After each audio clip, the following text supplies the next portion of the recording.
Dando prosseguimento ao nosso trend ou série de recitações e explicações com diálogo interrelacional dos Salmos de Santo Agostinho, Agostinho de Hipona, nós vamos ver hoje o Impsalmon, sobre o Salmo 2, narração. De persecutoribus Domini, dos perseguidores do Senhor. Então, a ideia que está presente aqui é de uma leitura com comentários rápidos, ligados àquela ideia de divulgação do conhecimento científico, especificamente da área de ciências da religião e teologia e filosofia. Então, vamos começar. Meu nome é Plínio de Sá, eu sou professor da Universidade Metodista de São Paulo, no programa de pós-graduação em Ciências da Religião, no modo estrito sensu, e professor de Teologia na área de EAD, também da mesma universidade, professor da Associação Buda Dharma e de Valinhos, e é isso. Vamos então aqui começar com o nosso comentário sobre o Salmo 2, De persecutoribus Domini. Aí alguém pode perguntar assim, não, mas por que está fazendo em latim? Porque eu faço parte da área de linguagens e epistemologia, e a gente prima pelo uso das línguas originárias, né? Então aqui, ou do texto na sua forma original. Então aqui sabemos que o Agostinho escreveu em latim, originalmente, e daí a necessidade de um recuo sempre para o texto original, né? Então, começando. Ut quid fremurunt gentes, et populi meditate sunt inania. Asterunt regis terrae, et principes converunt in unum. Adversus Dominum, et adversus Christum eius. Pro eo dictum est. Ut quid acid diceritur frustra, non eminent impleventum quod volurentur. Ut Christus extingueritur, discitor hoc eminent de persecutoribus Domini, qui et in actibus apostolorum commemorantur. Então, a pronúncia que eu estou usando é uma pronúncia do latim eclesiástico, né? Não é o latim, vamos dizer assim, jurídico reconstruído. Bom, então o que diz o Salmo, o versículo 1? Por que se enfurecem as nações? E os povos maquinaram coisas vãs? Os reis da terra se levantaram, e os príncipes se uniram contra o Senhor e contra o seu Cristo. Por isso se diz, porque como se fosse dito em vão, pois não realizaram o que desejam, que Cristo fosse extinto, pois isso é dito dos perseguidores do Senhor, que também são mencionados em Atos dos Apóstolos. Então, o que o Agostinho está fazendo aqui é, na verdade, uma espécie de comentário interpolado. Ele usa as frases do texto original, que são os salmos da Bíblia. Esses salmos aí são atribuídos à autoria de Davi, mas a gente sabe que a autoria de Davi são só talvez 5 salmos, ou um pouquinho mais do que isso, quando na verdade nós temos aí muitos outros salmos que foram compostos ao longo do tempo, compõem o livro dos Salmos, né? E na tradição cristã nós temos um grande apreço por isso, porque todas as palavras que Cristo profere durante a sua paixão e morte, quer dizer, não todas, mas quase todas, estão relacionadas a orações dos Salmos, né? Então a tradição católica, seja ela ortodoxa ou seja ela romana, mantém, por exemplo, a liturgia das horas como sendo o centro de toda a tradição cristã da oração, onde se repete os 150 salmos constantemente, né? Então temos aqui constantemente, por quê? Porque é o ano todo e todos os dias. Em quais horários? Pela manhã, chamado de laudes, depois existem as horas médias são às 9 horas, às 12 horas, às 15 horas, depois nós temos as vésperas, depois nós temos o completas. E na tradição mais antiga, católica romana, e também na ortodoxa, né, e ortodoxa aí grega, russa e assim por diante, nós temos a oração da madrugada, a vigília, que é chamada de, pelo menos pela linha romana, liturgia das horas, ofício das leituras. tá bom? Então aí nós temos um constante, em termos cristãos, né, santificação do tempo.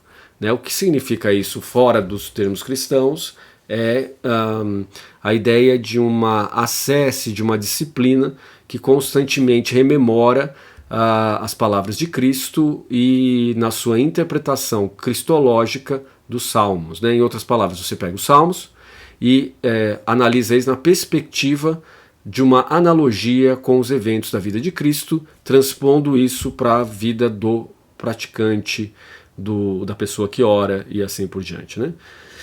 Tá bom? Então, vamos para o número. Aqui, obviamente, né, falando do versículo 1, o que nós temos aqui é quase explícito, né, a ideia de Jesus sendo julgado e uma remissão à ideia dos fariseus e saduceus que condenaram Jesus junto com os romanos. Né? Então aqui nós temos essa ideia, né, que não deu certo porque Jesus ressuscita. Bom, depois vamos lá. Verso 2. Disrumpamus vincula eorum, et habitiamus a nobis igum ipsorum, quamquam et possit aliter intelligi, tamen aptus ex eorum persona accipitur, quos dixti inania meditatus, ud hoc sit, disrumpamus vincula eorum, et habitiamus a nobis jungum ipsorum, demus operum ud nos alligiti, nec imponatur nobis Christiana religio. E o 2, rompamos as suas ataduras e sacudamos de nós o seu jugo. Embora possa ser entendido de outra forma, é mais apropriado, porém, tirar da pessoa daqueles que, segundo ele, meditavam em coisas vãs, de modo que isto é, rompamos as suas ataduras e sacudamos de nós o seu jugo. Cuidemos para que ele não nos prenda, nem que a religião cristã nos seja imposta. Então aqui, algo que é muito caro para Agostinho é o livre-arbítrio. Né? Ainda que ele defenda posteriormente a predestinação, nós estamos diante daqui, nem que a religião cristã nos seja imposta. Né? Ou seja, não adianta entrar para aquela ideia de que é possível a salvação das almas, a salvação do mundo a partir de uma imposição da religião cristã. A religião cristã ela precisa ser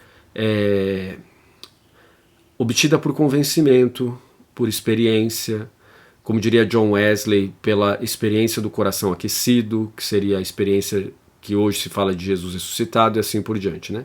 Principalmente no meio dos carismáticos, né, que se fala muito da ideia de o encontro pessoal com Cristo a partir do amor incondicional de Deus. Né? Então aí você tem, em Cristo, né, claro. Né? Então você tem a ideia de que nem a religião cristã nos seja imposta. Né? Então,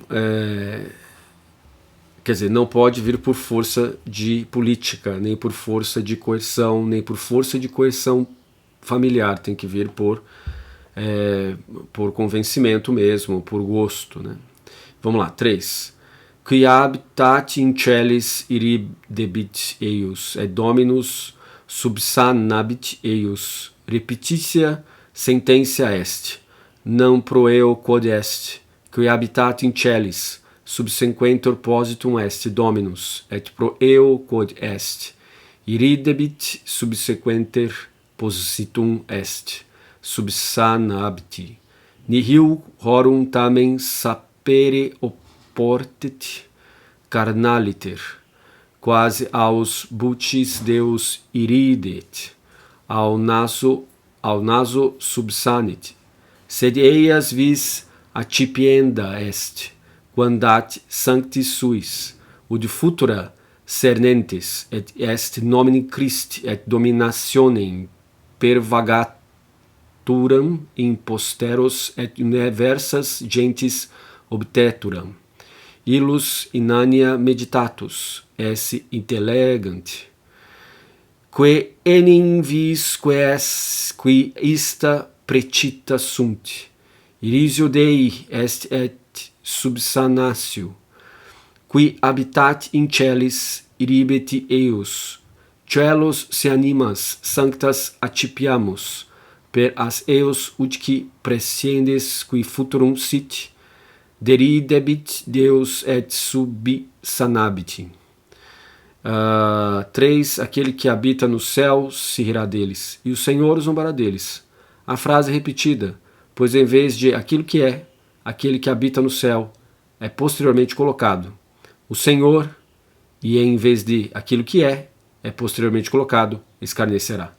Nenhuma dessas coisas, no entanto, deve ser entendida carnalmente, como se Deus zombasse com a boca ou com o nariz, mas deve-se receber aquele poder que ele dá aos seus santos, para que vendo o futuro, isto é, o nome de Cristo e o domínio que se espalhará sobre a posteridade e cobrirá todas as nações, entendam que meditaram em coisas vãs, pois este poder pelo qual essas coisas são pré-conhecidas é a zombaria e o escárnio de Deus.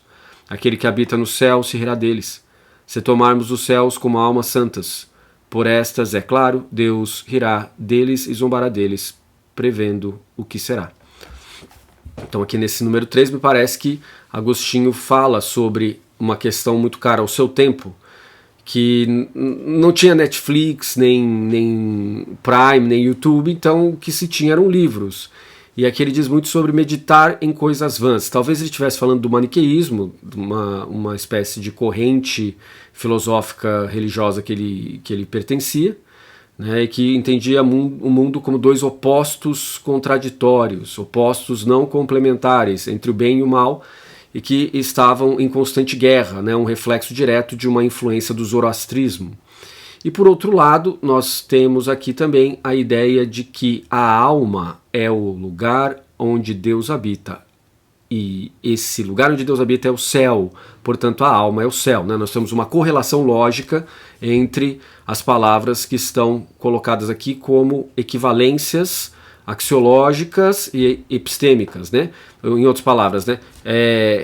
São valores e conhecimentos que são colocados ou projetadas sobre cada uma das palavras, e aí você tem uma equivalência entre elas, né? Uma equivalência de significado, a partir do quê?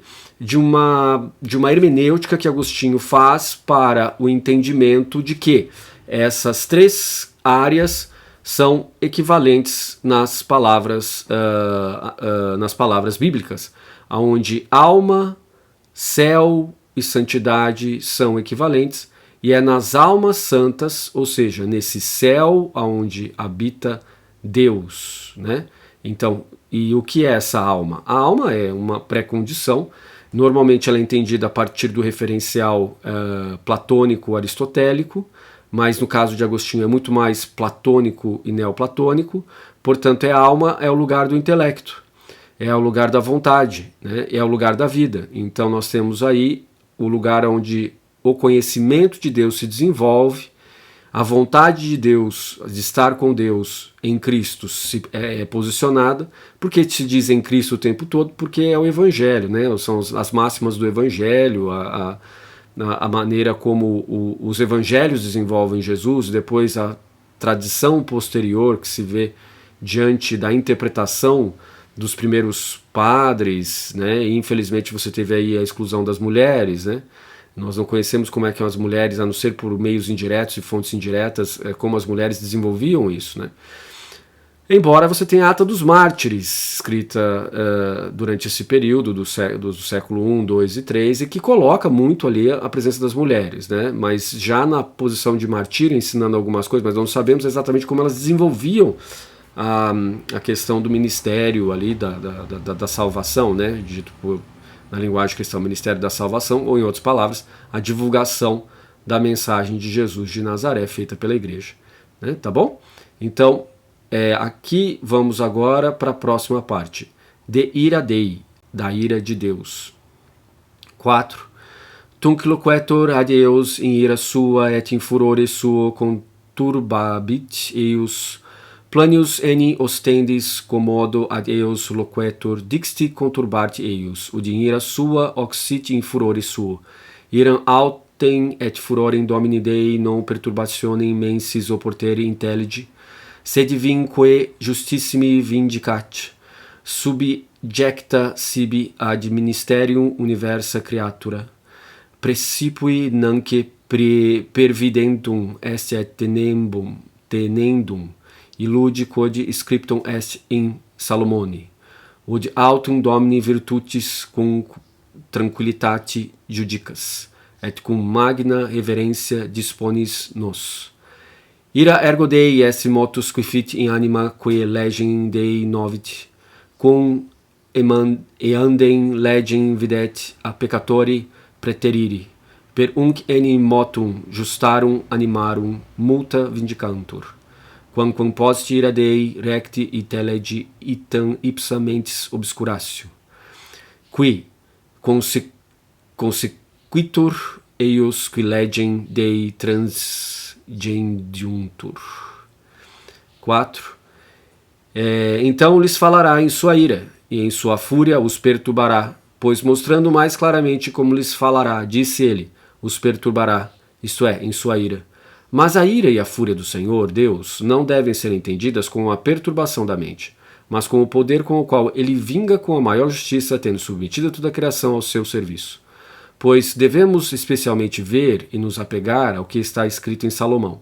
Mas tu, Senhor dos Exércitos, julgas com calma e nos dispõe com grande reverência. A ira de Deus, portanto, é um movimento que ocorre na alma que conhece a lei de Deus, quando vê a mesma lei transgredida pelo pecador. Pois por esse movimento muitas coisas são vingadas das almas justas, embora a ira de Deus também possa ser corretamente entendida como o próprio obscurecimento da mente, que acompanha aqueles que transgridem a lei de Deus. E é claro que essa transgressão em relação à lei de Deus, que Agostinho está dizendo aqui, não é exatamente a lei de Moisés, né? Porque pela lógica do sistema cristão, a lei de Moisés ela é o jugo, enquanto que a fé em Cristo é aquilo que liberta. Desse modo, dentro dessa disposição sistemática da soteriologia cristã, o que nós temos é uma epistemologia que se liga à fé como centro. E a fé sendo o centro, a fé tem um objeto que é Cristo, e sendo Cristo o centro, então esse Cristo tem que ser entendido a partir das Escrituras do Novo Testamento, particularmente dos Evangelhos. A partir disso é que se desenvolve essa ideia da lei do Senhor. E qual é a lei do Senhor? Nós temos algumas ideias lá dentro do Evangelho, que é amar ao próximo como a si mesmo e a Deus acima de todas as coisas, né? Primeiro a Deus, depois ao próximo como a si mesmo. Então, aí nós temos depois uma modificação feita pelo Evangelho de João, que é aqueles que creem em Cristo, que querem segui-lo mais de perto, como seus apóstolos, devem amar as pessoas como Cristo nos amou, dando a sua vida por nós, né? Dando sua vida por todos. Então aí nós temos uma transposição bem interessante, né? Que já não é de subserviência, mas de amizade, né? E é dito no Evangelho de João que Jesus chama aqueles que o seguem de amigos, né? Não mais de discípulos, não mais de servos, né? Então nós temos fases, me parece, aí dentro do segmento de Cristo, né? E então se entende a ira e a fúria do Senhor não como sendo uma perturbação da mente e do corpo, né, mas como uma ação de conversão, me parece, né? Então o Senhor perturbará a mente e o coração das pessoas de modo que elas se convertam e entendam que Jesus é o máximo da revelação divina no mundo, né? Essa é a lógica cristã, né? A gente não pode desconfigurar isso quando a gente fala, por exemplo, de pluralismo religioso, né? Claro que existe pluralismo religioso no mundo e cada um tem que defender aquilo que acha que é melhor para si, né? E isso a gente tem que deixar, como diz Agostinho, que a fé cristã não seja imposta. Cuidemos para que isso não ocorra, porque se torna o quê? Uma amarra. Mas, ao mesmo tempo, a identidade cristã depende dessas lógicas internas que são da identidade cristã e que não pode ser perdida, né? Tá bom? Então, aí nós temos uma coisa muito interessante, que é ultrapassamento do egoísmo em relação às próprias opiniões, e que se alia à ideia de seguir a Cristo sem perder a fé nele, mas respeitando a liberdade, respeitando mesmo, não respeitando só da boca para fora, né, me parece, as disposições que cada alma, que cada céu se coloca, né? Então aqui não é dito que só aqueles que acreditam em Deus são almas, percebe? Aqui é dito que todos aqueles que acreditam em Deus se tornam almas santas, mas os que não acreditam continuam sendo almas, continuam sendo lugares de possibilidade onde Deus pode habitar. Bom, continuando. Sion est ecclesia, Sião é a igreja. 5. Ego autem constitutus sum rex ab eus super Sion montem sanctum eius predicans preceptum Domini. Ex persona ipsus Domini nostri Iesu Christi ista manifesta sunt. Sion autem si speculationem udiquidam interpretantur significati. Nihil magis quam ecclesiam debemus accipere.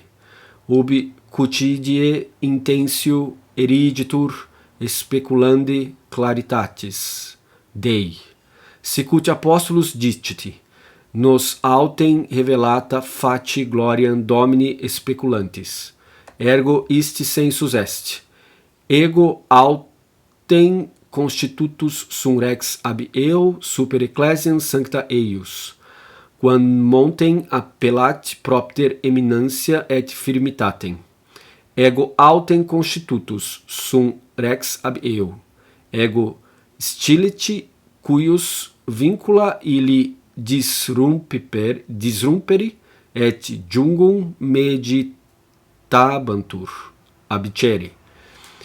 Predicans preceptum ipsus, qui hoc non sententia, cum codidi fatitetur.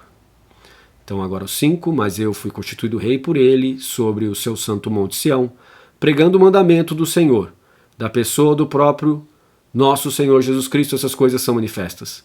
Mas se Sião significa contemplação, como alguns interpretam, não devemos entender nada mais do que a igreja, onde a intenção é diariamente estabelecida para contemplar a glória de Deus, como diz o apóstolo, mas nós, com o nosso rosto revelado, contemplando a glória do Senhor. Portanto, este é o sentido, mas eu fui constituído rei por ele sobre a sua santa igreja, que ele chama de monte por causa de sua iminência e firmeza.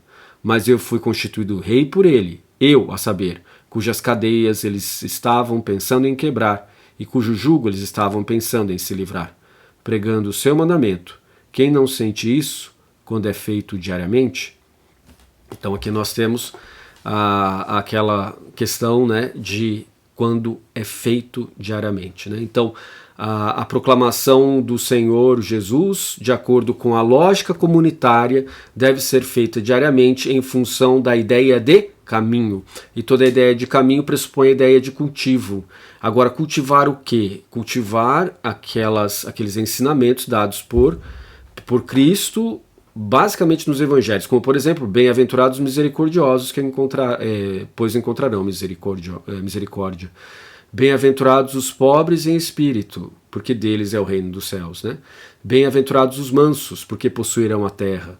Ou ainda, bem-aventurados os pacíficos, porque serão chamados filhos de Deus. Então, quer dizer, nós estamos aqui diante de uma série de progressões que Agostinho consegue entender muito bem e explica essas progressões na explicação do Sermão da Bem-aventurança, né? Onde ele explica que existem 8 níveis na caminhada do cultivo dessa identidade cristã que se expressa aqui e que precisa ser feita, como ele fala, diariamente, né? E daí as comunidades cristãs começam a se reunir em forma de comunidade e nós temos aí a geração de conventos e assim por diante, né?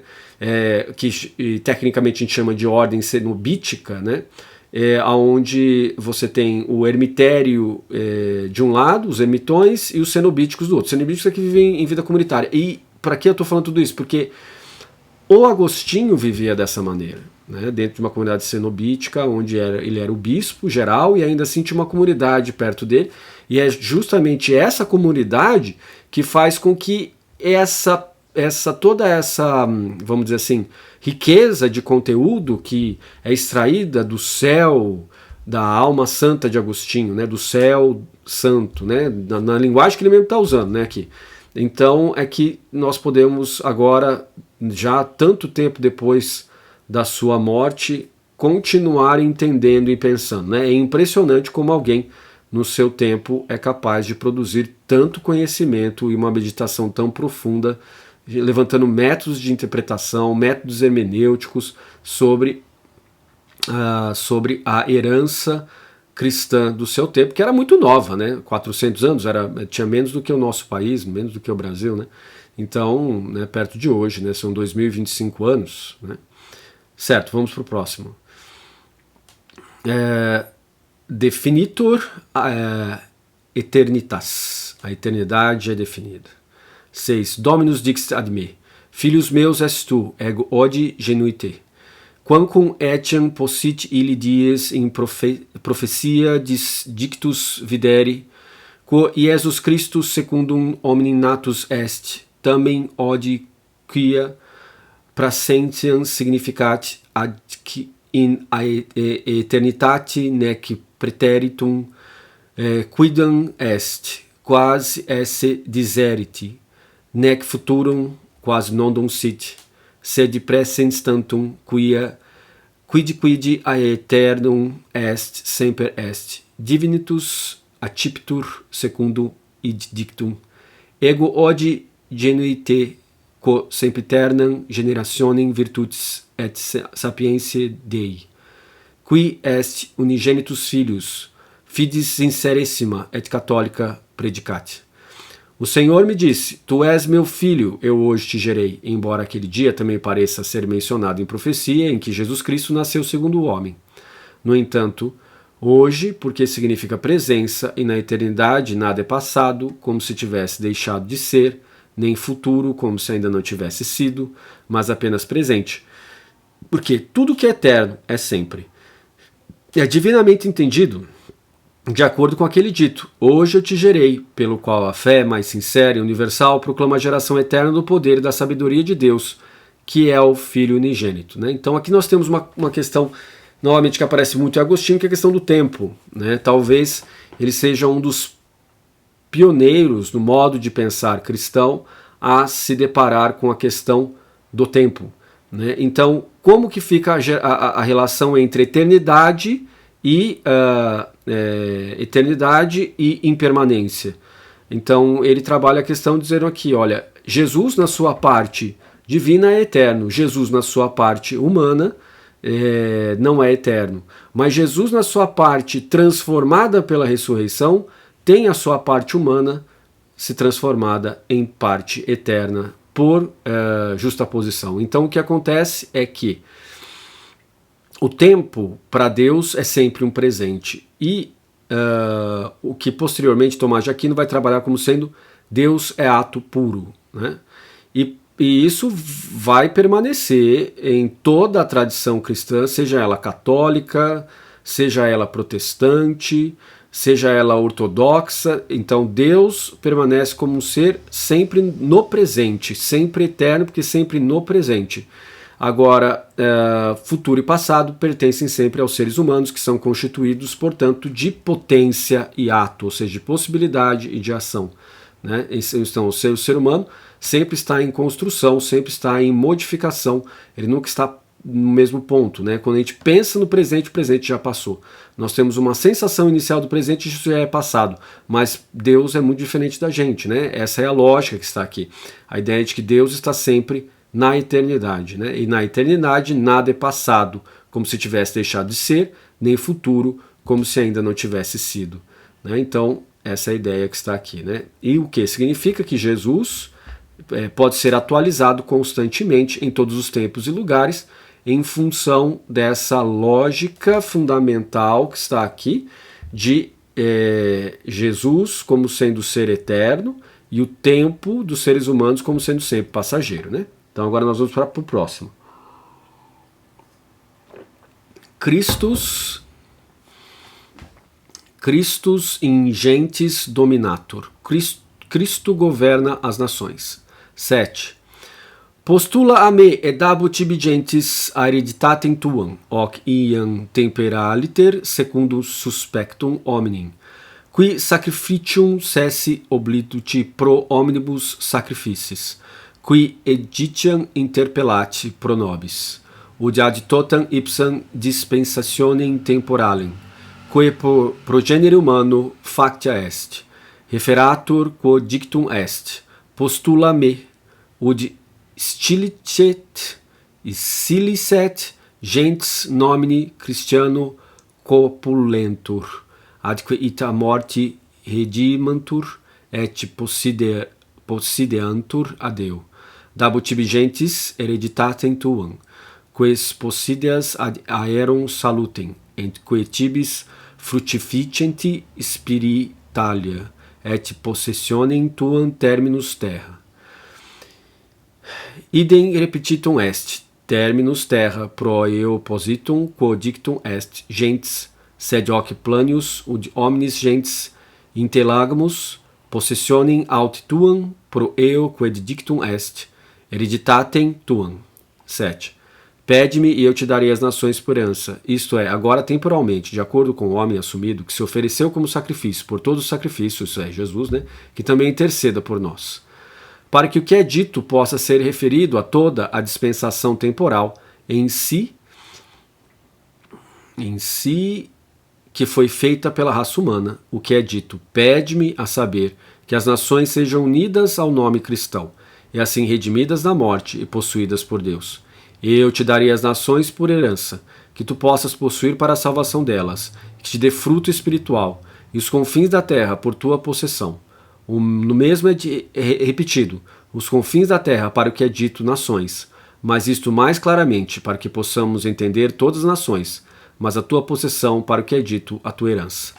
E aqui nós temos que sempre entender aquilo que foi colocado logo no início do Salmo, que é que o Senhor nos livre de impor a religião cristã a alguém, né? Então, aqui, embora seja dito que o Senhor tenha dado para Cristo todo domínio sobre a terra, isso tem que ser entendido sob uma chave específica daquilo que foi dito lá no começo dos Salmos. Do contrário, aquilo que foi dito aqui se torna um instrumento de dominação sobre as nações.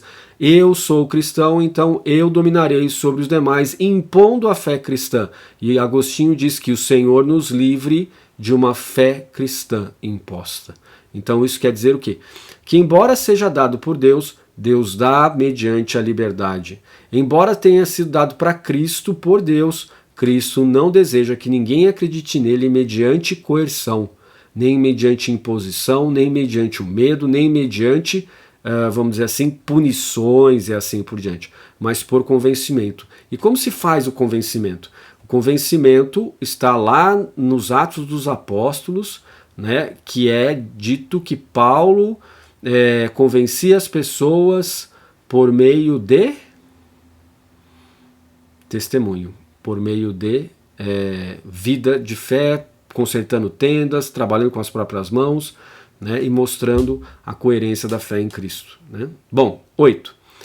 Regis eus in virga férrea, in flexibili justitia, et tanquam vas figuli conteris eius, id est conteris in eis terrenas cupiditatis, et veteris hominis lenta negotia, et quid de peccatori limo contractur adqui il nolitum est, et nunc regis intelligi, et nunc id est ia innovati, iam contritis luteis tegumentis, id est carnalibus vasis erroreos, que ad praeteritam vitam pertinent. Nunc intelligit iam regis, id est iam valentes regeri quid in vobis servili atqui bestiali est, et iam valentes pugnari, nunquesi aerem cadentes, sed castigantes vestra corpora, et servituti subscientis. Erudimini omnis qui judicatis terram, hoc idem repetitum est. Erudimini pro eo quod dictum est. Intelligi quid judicatis autem terram pro eo quod dictum est. Regis. E spiritualis enim significat qui judicant in terram. Inferius enim nobis est, quid judicamus, quid autem infra spiritualem hominem est, meritu terra nominatur, qui terra labi sauciatum est. 8. Tu os regerás com a vara de ferro, com justiça inabalável, e como um vaso de oleiro os quebrarás em pedaços, isto é, quebrarás neles os desejos terrenos e os negócios de barro do velho homem, e tudo o que está contraído e não usado, proveniente do limo do pecador. E agora, ó reis, entendei, e agora, isto é, já renovadas, já quebradas as coberturas de barro, isto é, os vasos carnais do erro, que pertencem à vida passada. Agora entendei, reis, isto é, agora capaz de governar tudo que é servil e bestial em vós, e agora capaz de lutar, não como se espancando o ar, mas castigando os vossos corpos e submetendo-os à escravidão. Sede instruídos, todos vós que julgais a terra. Isto mesmo se repete. Sede instruídos pelo que foi dito, entendei. Mas vós que julgais a terra, pelo que foi dito, reis. Pois significa os espirituais que julgam a terra. Pois tudo que julgamos está abaixo de nós, mas tudo que está abaixo do homem espiritual é corretamente chamado terra, porque está ferido pela corrupção terrena. Então aqui nós temos Agostinho falando de uma questão de escravidão, uma questão de domínio, e aí ele meio que subverte essa ideia para a ideia de autodomínio. E esse autodomínio é feito mediante a uma espécie de escravidão ligada às máximas do Evangelho, aos ensinamentos de Jesus nos Evangelhos. Então o cristão deve se submeter a ficar dentro de limites os quais ele respeita e não ultrapassa, em função da sua fé em Cristo. Isso significa que nós estamos aqui diante de um sistema que não admite a escravidão externa.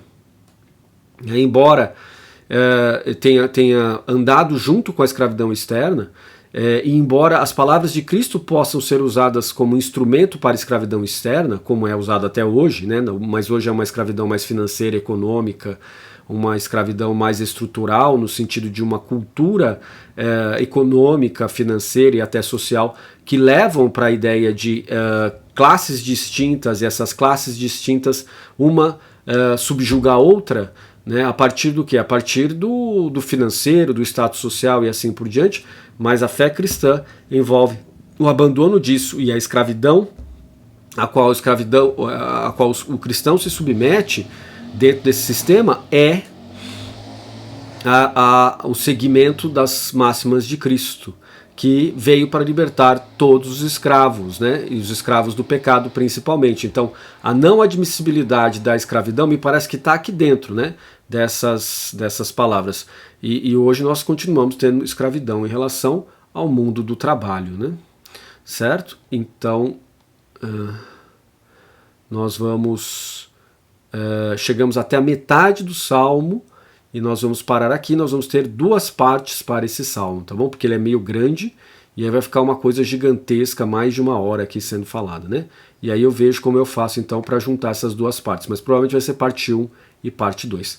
Paramos por aqui então e depois eu retomo a questão da explicação aqui, leitura rápida, né, com o intuito de divulgação do conhecimento científico. Claro que aqui caberia muito mais explicações, muito mais aprofundamento, mas assim, né, para uma divulgação geral, para despertar o interesse das pessoas, esse nível que nós estamos fazendo aqui, eu acho que deve ser aquele que a CAPES, o MEC devem estar querendo. É isso. Muito obrigado e vemos você na próxima.